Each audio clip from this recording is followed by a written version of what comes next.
Let's get into a limited set review for Dominaria. I'm going to give you the top 5 uncommons and commons by color. Just give you my take on what I think the best cards are to keep an eye out for when you're doing those drafts or building a sealed deck. Let's get into it. So let's start with the white uncommons. The first pick, I think the best white uncommon, is Sarah Angel. She's got awesome art, strong, efficient card. She's really soaring in this set. Number 2, I have as Baird, Steward of R, give you a reason not to attack me. Those are bad jokes. A nice card. Number 3, I have as Seal Away. It's first pickable. It's a little situational in that the creatures have to be tapped, but overall, I think it's just great removal for any tapped creature. Number 4, I'm putting as Knight of Grace. It's first pickable in some packs, but overall is a very strong card. It's also protected from black removal and other nonsense that your opponent might try and target it with. I wouldn't, don't understate that. And number 5, last but not least, it's On Sarah's Wings. I would not say this is first pickable, but even on average creatures, this card can give you game-winning, tempo-stopping, combat-crushing potential. Moving on. The best common in white is Blessed Light, or Blessed Light. Blessed.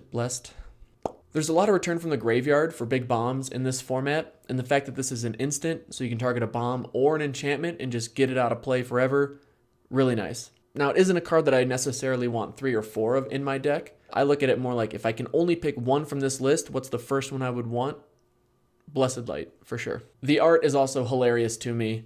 She seems a little upset. Number 2, I have Gideon's Reproach. It's first pickable in weak packs. It's efficient, effective removal.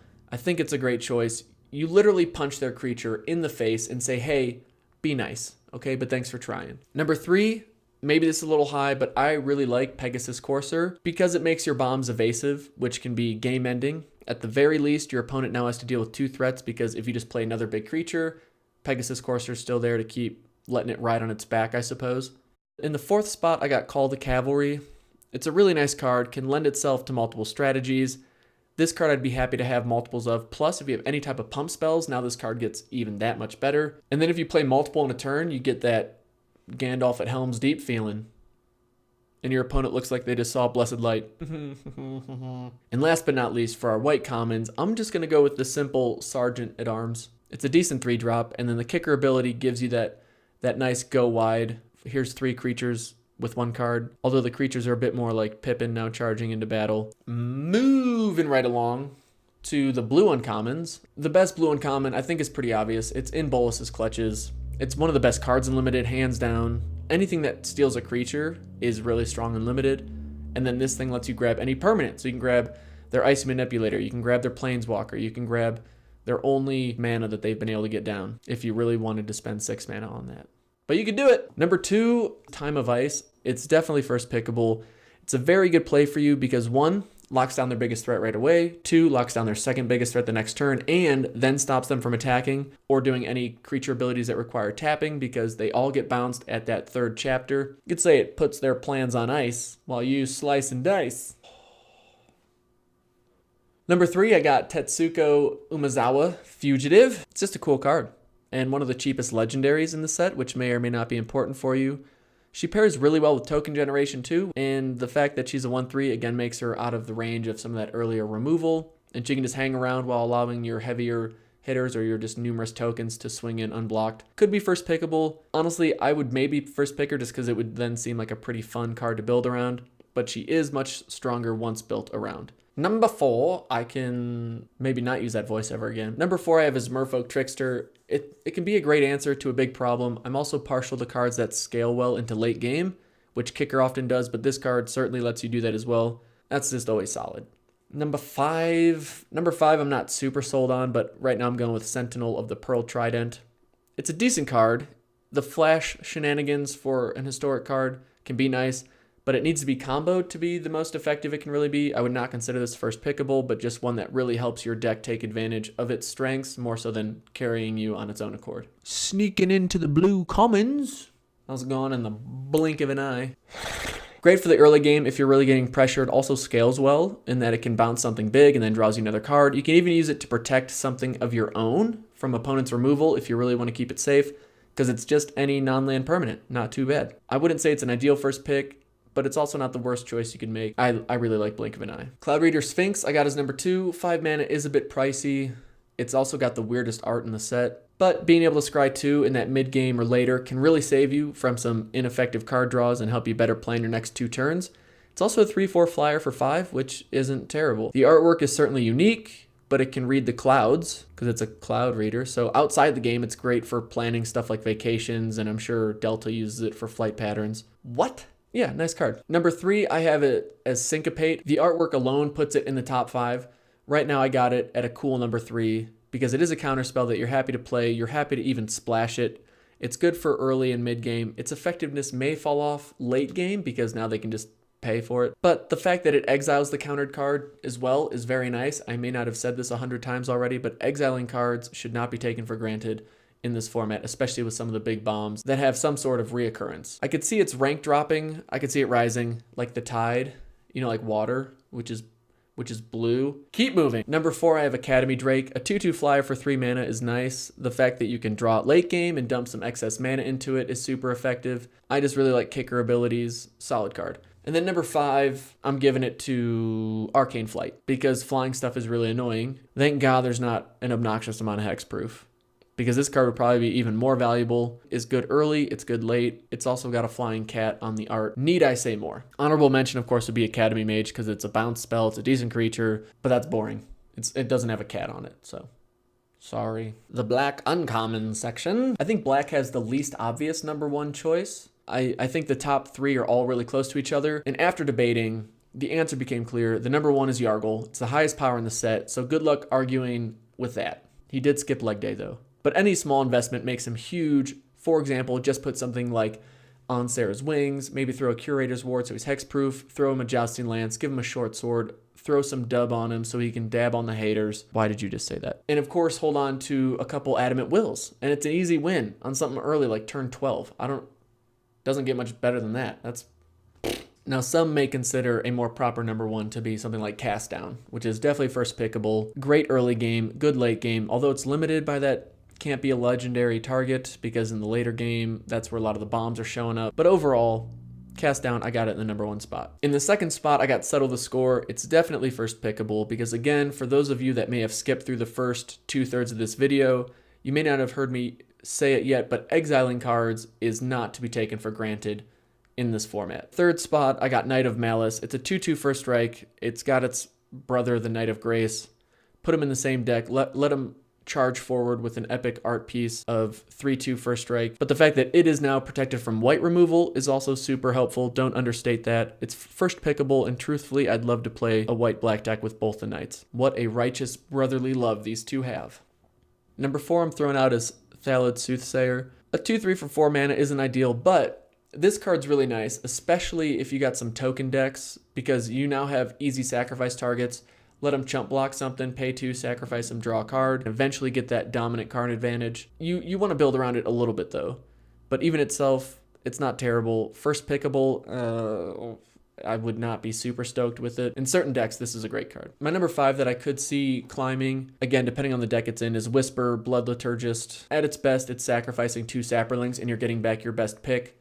And you never let off the gas with that constant pressure. And at worst, it's a 2/2 for 4 mana that's just left to fend for itself while you hope for the opportunity to 2 for 1 yourself. So that's cool. It gets my vote for number 5. The Black Commons. The number 1 is got to be Vicious Offering. I think it holds its own against a lot of uncommons. It's first pickable. With tokens being so prevalent as well, you can use those to help kick it relatively easily. Gets rid of some of their bigger threats, even indestructible threats, without much concern. Sorry, little guy. Eviscerate, I have just under Vicious Offering as the second best black common. The card artwork is awesome, which should be enough to pick it because you're not allowed to win without having a sweet looking deck. And this card gets you over that obstacle, that hurdle. But simple removal at 4 CMC, that's converted mana cost, just fly, that's FYI, which means for your information. But it's first pickable as well. Eviscerate, really good card. Fungal Infection, I have as my number 3, because early on it just kills a creature and gets you one of your own, so in some instances you're going to be able to give yourself a nice little cheeky 2 for 1. Late game, it can make sure that you trade effectively, give you a surprise chump blocker. For 1 black, I like the card in limited. It's my number 3. I wouldn't say it's first pickable, but a nice card. My number 4 common is Calico Skin Witch. This card has the worst card name Magic has come out with in years. It is not like bad, like why would they do that, but it's just I don't like Skin Witch. No, but it's really nice. It's a decent blocker early on, and mid-game it can be kicked to get rid of 2 cards your opponent has been so excited to play, but Calico Lotion on the Skin Lady says, no, sorry, no can do, boss. Gross. My number 5 card is Demonic Vigor, because I'm just way hyped up on this card, and I think it's great that you can throw it on your big bomb, it's not protected, and that ideally you're trading a 1-mana enchantment for your opponent's bomb or some big, much more expensive card. Cool. Hey, there it is. Right there. Hey, look, red. Moving into red. I think red is the color I have found most underwhelming in this format. Not by a wide margin or anything, but it's just my initial reaction. I found the best cards are just splashable, so there's not usually a huge reason to get into red unless you open up some cool bombs. Overall, I digress, but I think red right now is the weakest color of the 5. Number 1, heads and tails above a lot of other uncommons, is Fight with Fire. I mean, this card is awesome. It's 100% splashable in just about any deck. 5 damage is enough to take out like 90+% of the cards in the format. And the fact that its kicker is game-ending good definitely gets top marks. I think it's got to be a consensus best red uncommon in the set. This card is fire, yo.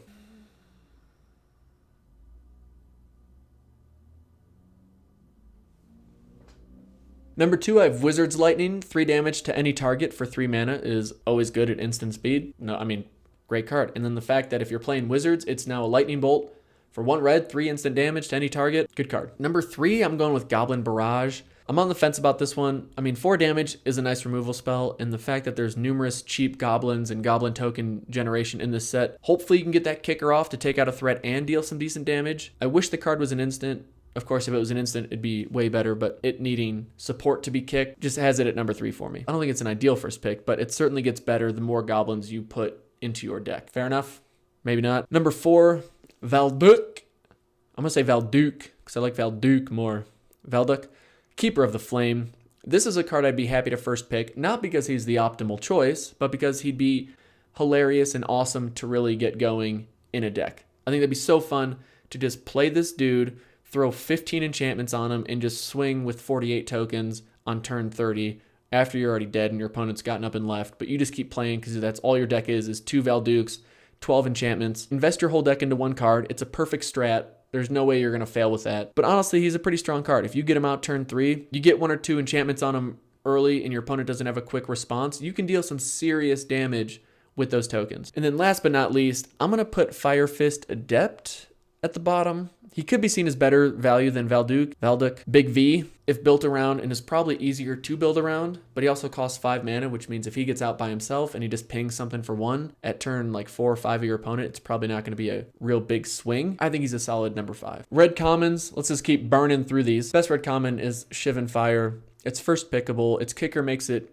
even better, gives it more upside, and honestly, if it didn't have the kicker, it'd still probably be the best red common. Keldon Raider is nice because it allows you to rummage a card, which can be invaluable, especially in limited, plus a 4/3 on turn 4, not too shabby. I'm going to put it at number 2. Keldon Raider's better looking brethren, Keldon Overseer, I'm going to put it number 3. It's a tad expensive, unkicked. A 3/1 for 3 mana isn't usually what you're looking for in red because you want to be aggressive, and when you got that 1 toughness, being hit with a Sapperling and taking it out isn't very fun. But if you kick him, he now steals their best card and swing for 43 damage, it's game over. So this card I've seen swing some games. That's why I'm giving it the number 3 spot. Number 4, I'm putting Fiery Intervention. It is competing for my favorite red card because of that art. Do the first option and burn the wood creature, or do the second option and destroy the metal artifact.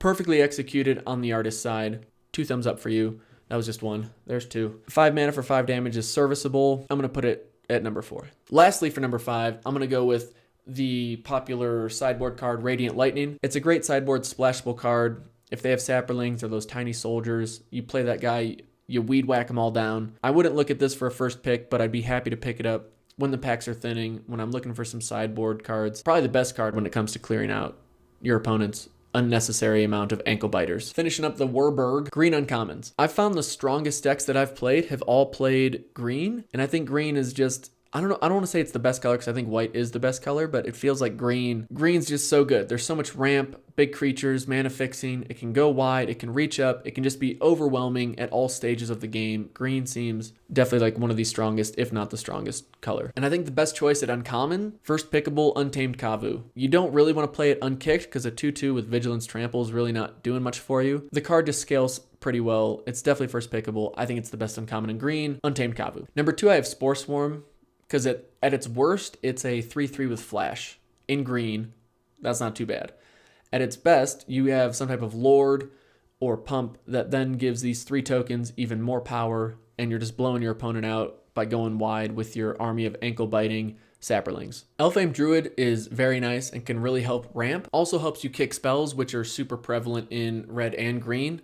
My only reason for having it number 3 is that you're really not going to get a lot of its potential out if you don't have cards that you're trying to ramp into early, or in those odd instances when you don't need more mana, which is basically never. And this is a great card. I would be happy to pick it. I'd say it's borderline first pickable. You just got to then really be finding some decent bombs to help maximize this card's potential with. Number 4, I'm going to go with Grun, the Lonely King. At the very least, he's a 5/5 for 6 mana, and when he attacks alone, he's now a 10/10. Sorry, Yargle, you've been bested. You can usually hang on to him to get him kicked. This format's a bit slower, and then the fact that you're getting a 10/10 on the board for 8 mana, that's not too shabby. I mean, who doesn't enjoy swinging for lethal damage with one creature? Would I pick him first pick? Yeah, I can see it happening for sure. I like the card. And number 5, I gotta go with Song of Freyalise. The fact that it gives all of your creatures that 1/1 counter, trample, vigilance, and indestructible. That indestructible is just unbelievable because you just swing in with everything. You don't even care if they try and kill it. You're getting through for some damage in one way or another. I mean, this card is just, it's so good. Would I first pick it? Probably. I think this card's even worth splashing. I also understand why dwarves say to never trust an elf, because you look at this card and you can see they're ruthless, yo. Green commons, I mean, the best common, no surprise here. Llanowar Elves. Hooray. No, it's a great card. Pick them all. Enjoy playing that dream of the Steel Leaf Champion on turn 2. Have fun with that game. Yeah, best common, Llanowar Elves. Number 2, I got a Saproling Migration. It's great value, and then if you kick it, it's even better value. It's expensive, but 4/1/1s for 6 mana isn't really that expensive. I mean, if you look at it like a 4/4 for 6 mana, sure. But the fact that you get 4/1/1s, you're covering the ground. You got some combo fodder if you need it, or if you have anything that helps pump them, you've now put an impressive amount of power that your opponent's going to have a hard time dealing with. It's a great card. I'm fairly high on it. I like Saproling Migration.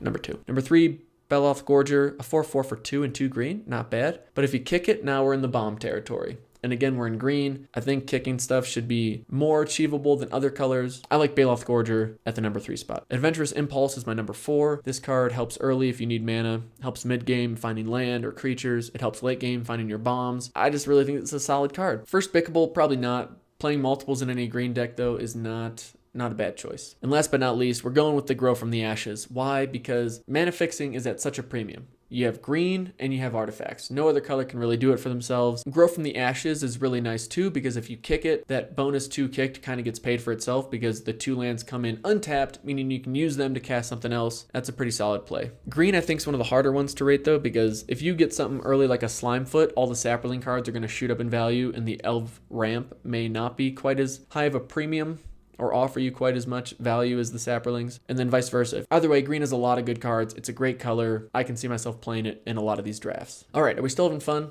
I hope so. I'm still having fun. Moving right along to the Artifact Uncommons. This list can greatly change depending on the amount of historic shenanigans you got going, but regardless, the number 1 pick is the consensus number 1 pick because it's arguably the best card in Limited, Icy Manipulator. I mean, whatever card you think is better than it, it's just going to say, tap that card. Hey, that card that you really like, tap it. You can't do anything with it. I mean, unless it's like a saga or something. Isn't that nice?